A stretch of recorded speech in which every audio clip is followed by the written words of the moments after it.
Phoenix Business Exchange is also on LinkedIn, so leverage that space. Invite people into it. The links are here in the chat, and you can cross-purpose and move your message around. And I'm going to swing over to Sam and then Tony. Go ahead, Sam. Thank you, Bernie. Good morning, everyone. Happy Monday to each and every one of you. Sam Stairs ConnectedCars.ca, also known as Dashcam Sam, because I installed dash cameras in vehicles like this one right here in my hand. Nice and neat, hidden behind the rearview mirror, so it's not bothering the driver, and no wires hanging down to obstruct your view. Also do minor repairs, oil changes, brake jobs, things like that. And last week I had a client come to me with something called the TPMS warning light on. If you see this on your vehicle, that's something that your car's telling you that your tires may be underinflated or maybe even overinflated. A very important thing, because when that person came to me, even though their tires had been changed just the month before, had his summer tires on, 3 of his tires had over 44 pounds pressure in each, which is much too high, much too high, as Tony's shaking his head. I have no idea where he got his tires changed, but that's not a good idea. I recommend he find somebody else. And then the last one, the 4th tire, was 20 pounds. So I'm not sure which set off the TPMS warning light, but certainly that 20-pound one, he's coming to me today, and I'm going to probably fix that tire. He probably has a leak in it somewhere. But pay attention to those things, because about 44 pounds, if you get on the highway come July and August when it's nice and warm, you'll be getting those tires quite warm, because the road surface will be warm, and more than likely you'll be exceeding the pressure ability of those tires and possibly end up with a blowout on the highway. So be very careful of those warning lights, and before you go on a long trip, I always recommend checking your tire pressure anyway. Let's see. Oh, it's Wednesday. Matt Lidard is going to be speaking on the Wednesday group, but if he's not, I'm going to fill in the gap of myself and talk about turbocharged engines and how to take care of them, because they're becoming a kind of an issue, because more and more cars have turbocharged engines. BAMS wise, Eric Proud's been talking to me because he's going down the Port Stanley area for vacation, and I was recommending places to go. And Eric Sinego, he's going to talk to me later today because he's having trouble getting his phone connected to the stereo system I installed in his vehicle a few years back. Yeah. And I'm going to help him with that. That's it for me. Sam Sturz, ConnectedCars.ca, today's mobile electronics without the cost of the vehicle, and a lot more. Sam, thank you so much, and appreciate the 40-pound tires. That'd be rough. Yes, it's like a flotation device gone wrong. And here's our LinkedIn live post feed. We're on LinkedIn, so please put your contact details in that space. And Tony, over to you, sir. Well, thank you very much, Bernie. Just a quick, I have ongoing business with Eric Sinego there, and we've got some orders going through for Susan McGarry with her business. Carl Richards did some business with him ongoing as well there. And we're not sure what the possibility there later, Dwight, but I'd like to pick up some patties. So I'm not sure where you are, if it's something that I can drop by. I'm going to be on my motorcycle today, so I could come to you. So that'll be great. And another shout out to Josh for doing such a great job with our computers. He's right on things, you know, especially these things happen late at night. They never happen in the middle of the day where there's lots of time to get a hold of people. No, it's usually when actually crazy people are still up working and then things aren't working. So thank you very much, Josh. Your service is absolutely amazing. I was with GoDaddy for a long time. Never got anything like the service I'm getting with you guys. So love you so much. And I really mean that. So way to go, guys. I know the kind of work you have to do to get to that service level. And it's very difficult to get to and maintain. So nice work, guys. Okay, for me, I'm with Higher Self. I'm the spirit guy of the group. I'm a medium, clairvoyant, and I reduce stress in so many ways. There's whether you come in for a reading where you think that something is going on in your life, but then Spirit has another take on it, and that's something that you never saw, never considered. So please, if you are feeling unrest and not really balanced, there's something going on. People say, "I feel off today." Not that's in your aura, and what corrects that is a tuning session right after. I usually will do that. And these are sound frequencies that basically bring in that open up various portals in your body and let stuff out that is heavy. Usually it's a worry about something, and when you combine that with a reading, then you'll realize that, okay, maybe I am just holding on to this. So many times people say, you're in your own way. What does that even mean? So Spirit will usually give you a clarification of what that means and why and what you can do for it. And so it's very individualistic. It's hard to give a blanket thing for that, but definitely, I have one or two clients that are with HR, and already they've sent me a couple of employees that would have had to go on stress leave for 6 months. And he says, we can't lose these people, Tony. So you can do anything to sort of relieve the stress and get them to stay. Both of them, when they came to me, they kept on working. And I'm still seeing them, but they didn't have to go on stress leave. So they were so happy. So that's the kind of things that we can do here. Later this month, on June the 25th, I'm having a huge sound bath. I have 15 people. I've only got about 2, maybe 3 seats left in person. If you would like to join us here in my studio in Canada, and where it's basically using tuning forks and crystal bowls, gongs, and various things as a journey. We'll give you some instruction of how to breathe. There's breath work involved. We're going to incorporate feng shui with this stuff, crystals, that kind of thing. And it's a day where if you are really looking at who you are and how you can fit in, usually we don't want to fit in, and it's not about fitting into other people. It's about you fitting into yourself, you being comfortable in your own skin, you being able to just be so confident about yourself that you stop focusing on other people. So if you know somebody that would like to do that, it would be great to have you join us, either online or in person. I've already got about almost a dozen people from various parts of the world that will come. So you're welcome to do that. All right. So I can leave you the information in the chat. And other than that, we are here to raise your spirits. Oh, back to you, Bernie. Tony, thank you so much. Next quick promo. If you're going to have BAMs, you're going to have it in the city, you want to try someplace different, try the At Hive location. It's at 1745 Courtwood. Easy place to meet. You can have a bite to eat there and get a little tour and a little bit more about myself. So, Creative Insight, Business Concierge, do connections, help expand connections, expand your reach. Knack for Business podcast is part of that journey. I've talked to people. As I've said it before, over 300 podcasts, and it is just cruising. We're just rocking the world out there. East Trade Winds, you're more than welcome to come in that space. There's a link to reach out to some people in that space also. And see what's been presented in the past. You might find some handy tips in that space. Everything from AI to just having a good chat. And what else to tell you? I think, oh yeah, by the way, there's something you should know. Today's Happy Say Something Nice Day today. You see that on LinkedIn being posted. So, something cheery. And why is that important? Well, if you say something nice and you put yourself in a positive frame, the rest of the day you might weather the storms a bit better, because you already had your first opening salvos. You're happy, and sometimes other people may not be happy, and you might bring that little bit of light to their day. All right, and that's the end of my PSA. And Carol Lee, man, I forgot. Hang on, wait, but there's more. What happened the last week? Hang on, there's stuff that's happened. Jacqueline attended these trade winds, thank you, and so did Carl.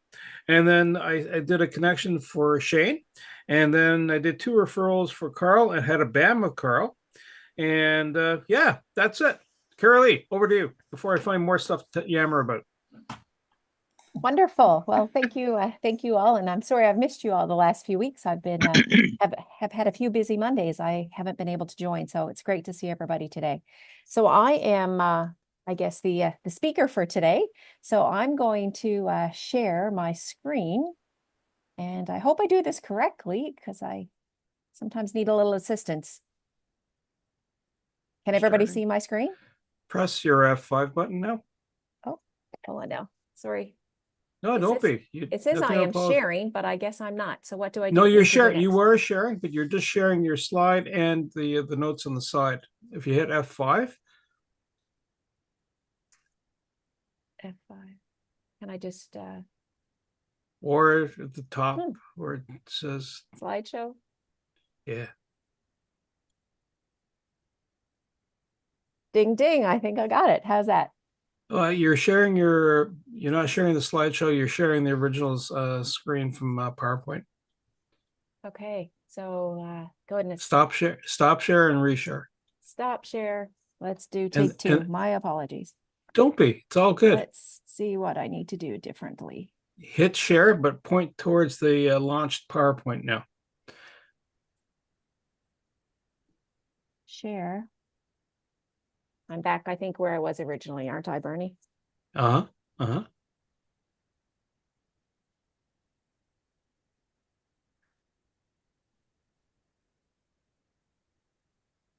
Can I just Yeah. go like this? Is that okay for everybody? You know what? Go for it, Carolee. Go for it. Okie dokie. Are you seeing my next slide or no? Yep. Yep. Okay, good. Well, that's what matters. So I apologize. I've got this a little messed up here this morning, but that's still good. We'll still get through it. So with all that being said, what I thought I would talk about today is a topic that doesn't just apply to us here in the food bank, food cupboard world, but also can apply to us in our everyday homes and when we're grocery shopping and deciding what we're going to maybe make for dinner. And it's talking about best before dates versus expiration dates. And I know a lot of people get these two topics very confused, and there's a lot of misconceptions around what each means. What's the difference between the two, and why is it so important to know the difference? Well, first of all, looking at best before dates is basically what gives consumers information as to when the product is at its best. So think of the peak quality. So it looks at all of the qualities in relation to our senses. So peak taste, peak color, peak freshness, texture, odor. So it's when all the products are at the peak quality related to all of the different senses. However, best before dates have nothing to do with food safety. So please keep that in mind. So in Canada, best before dates have to be on all products in both languages. So we'll see it either listed as a BB or MA, and it's always going to be year, month, date. So you'll find it sometimes on the bottom of a product, on the side of a product, on the top of a packaging, but it has to be listed on everything. So here's three examples: a frozen meat, a can, and then a bottle of salad dressing. So again, you'll see BB/MA, and it'll always be listed as year, month, date. Remember, best before dates, even though if they've passed, it's still safe to consume that product. That product may have lost some of its freshness, flavor, even perhaps some nutritional value. The texture might have changed, but it's still safe to eat. So again, best before dates are not indicators of food safety. A good example would be a bag of potato chips, let's say. So the best before date may have passed. Maybe those potato chips might not be as crisp when you chew them, but that's kind of what it's all about. However, with that being said, looking at the flip side, talking about expiry dates tell us something completely different. They tell consumers that the product may not be providing them with the nutrients expected of the product, and they should no longer consume it after the expiry date has passed. So the things that we'll find expiry dates on typically would be things like infant formula, as well as nutritional supplements and meal replacements. So drinks like Ensure, Boost, those kind of drinks. It'll always be labeled EXP, and again, it'll be always year, month, date. So with regards to what we look at in our world here at the food banks is we have to make sure that the food products that are shared with us, we always look at ensuring the product has been handled safely, especially if it's something that has to come in that's been chilled or frozen. We have to keep food safety in mind at all times. We also have to assess all packaging for its integrity, making sure there's no dents or rips or any of that kind of stuff. We also ensure that the product is at a high level of quality, and then that the manufacturer's branding has not been compromised. So what we use here in our world, at the food bank world, is we look at a document that's put out by Food Banks Canada, and these are guidelines for food shelf life. One question that we get asked a lot is, oh, I have something to donate, but it's past the best before date. Will you still accept it? And so this document determines whether that's a yes or whether that's a no. So this is a quite a long document, and there's a lot of information in there. I'm just going to show a few pages from it. So again, it all depends on what's been donated. So here in our world, when we get donations of meat, seafood, any of those kind of things, if it's been frozen, we can give it out for anywhere from 6 to 12 months past that best before date. It's probably the same practices you follow at home, right? You buy something at the grocery store, you put it in your freezer, you probably don't consume it right away. You know, a couple weeks later, you go down and it's already past that best before date, but it's still quite safe to consume.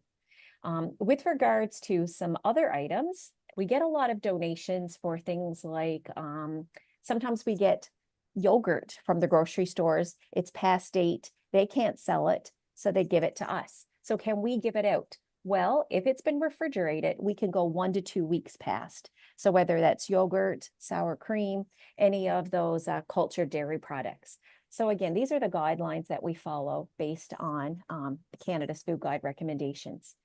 Most food banks get a lot of non-perishable donations. So our general grocery, anything shelf stable, you can see here, whoops, my part. We can go 1 to 2 years. We stick to 1 year. So we give out anything 12 months, and then that's kind of our cap. So this being June 2025, we can go back and give donations all the way back to date it to June 2024. Anything older than that, we partner with another charity that takes those. Or in some cases, if it's a perishable item that's past the guidelines set forth in this document, we partner with different farmers. So some it goes to the chickens, some it goes to the pigs. So we have lots of different partners that we give those donations to. My next little slide just shows about the integrity of what comes in. So we always have to look at the integrity of the cans, especially where if there's any dents, where the dent is it on the seam? Is it on the crease? And then again, if there's any swollen or bulging in the cans. So these are things that you can keep in mind when you're at home as well. So that's kind of a quick, 5-minute little update on things that we look at here in the food bank world, but there are also things that we should keep in mind at home. So best before date versus expiry date. And I joke personally right now, I've got my university daughter is back home and she's very strict on dates. And she went to have a yogurt yesterday and she said, oh, it was dated May 30th. I said, it's still safe to eat that yogurt, right? But it's just training us to realize it's still safe to consume. A couple of updates here in our world at the Canada Food Cupboard that I wanted to share. We have made a change that we're really proud of with our school snacks program. Our school snacks program is a very popular program. We give out school snacks to any child, even preschool age children need school snacks as well. And one change that we've made is we're adapting some healthier choices with our school snacks program.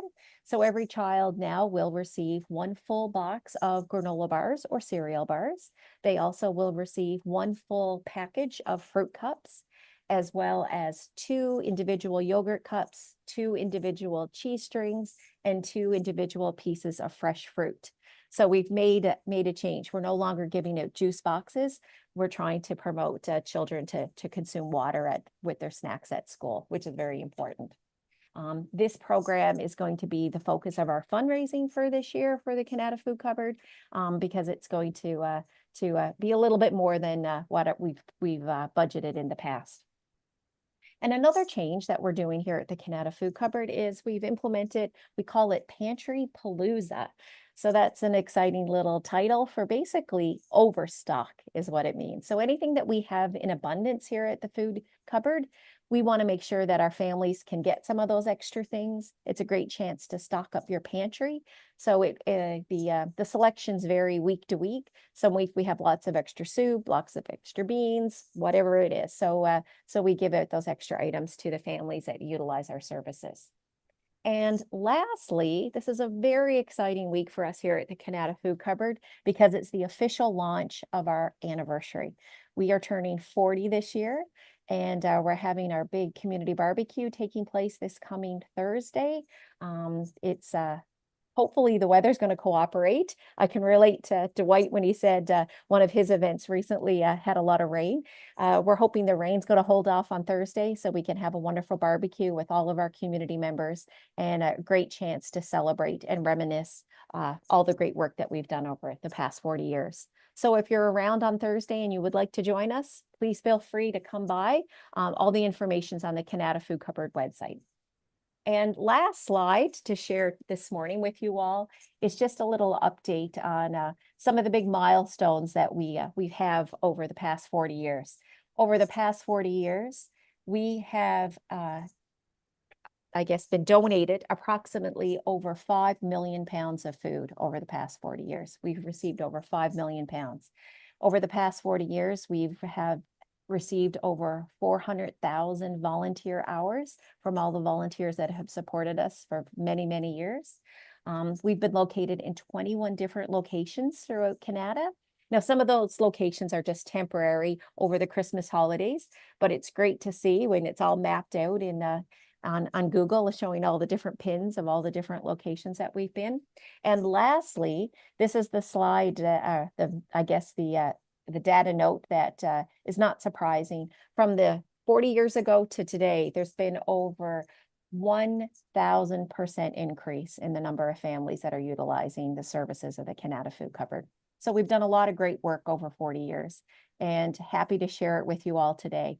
And thank you again for your time. Any information, please pop on our website, canadafoodcupboard.ca, or you can visit us on any of our social media pages, including LinkedIn.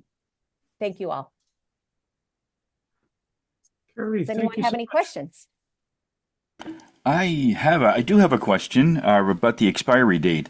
I noticed that when I came by and we went through all the coolers and so on, you were talking several things about giving people a choice. You know, when people come in, they have a choice to do their various things. When something comes in like yogurt or sour cream, like you said, and it's just like right on the border, you can sell it or you can give it out.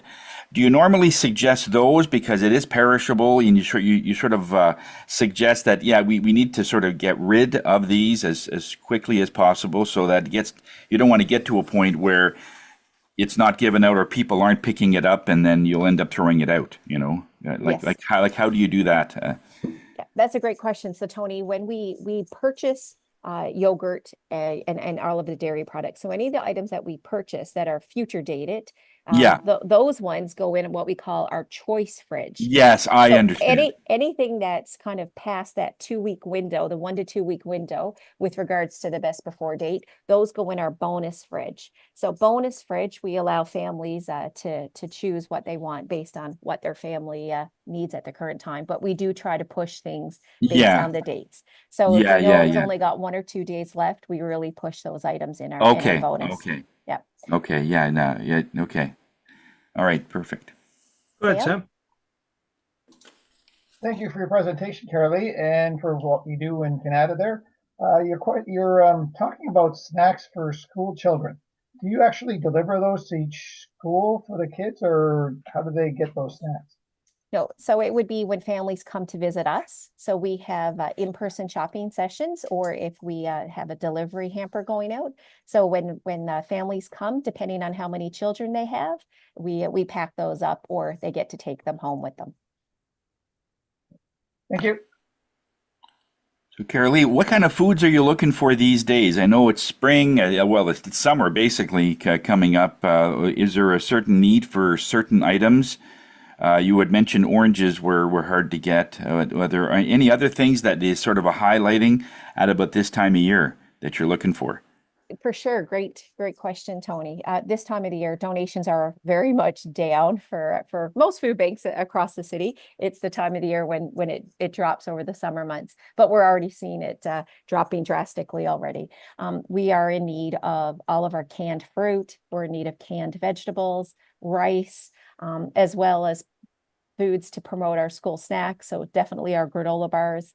We even though we call it our school snacks program, it goes into the summer months because most children perhaps need to take those snacks to their babysitter or to their school camp or to any of the city programs that they might be utilizing. So we don't cut off the school snacks program in June when school ends. We run it through the summer as well. Okay. So Carolee, a quick question for you. Although canned food or providing food, is cash king? It definitely is wonderful, Bernie, because then we can buy exactly what it is that we need. And then we can use the monetary donations to support our purchasing for all of our fresh dairy, fresh produce, meats, and things like that. Yes. So next question then, if someone wanted to donate cash, how do they do that? So there's a few ways. You can go onto our website. All the information's there, and it explains how people can make a donation online. So we partner with Canada Helps, or people are welcome to come by with a donation. We have a lot of folks that like to come by and say hi, and they drop off a check or even good old cash. We're very active on Saturdays at the Canada Farmers Market. We have a booth there, and you can donate directly at our booth. We also have our tip tap machines there. You can donate that way as well. Perfect. Just as a quick nudge, Carolee did a podcast and on Mac for Business, and so it's up and running, and it covers some of the stuff that's happening. The month of May has already kind of gone by, so there was one date that was kind of poignant, but we're into June, and listen to the podcast, understand more about what's going on in the background. Are there any other questions for Carolee? Well, there are good things that don't have expiry dates. Like Scotch. I don't think she does alcohol distribution. Unfortunately, Tony, that one doesn't meet our shelf. Yeah, that right. Yeah, we're not allowed to give out that, unfortunately. Yeah, exactly. Yeah. That could last forever. Yeah, it would. Well, until you open it, and then it's not so much so. It'd be good to preserve food with it, Could cook with rum, yeah.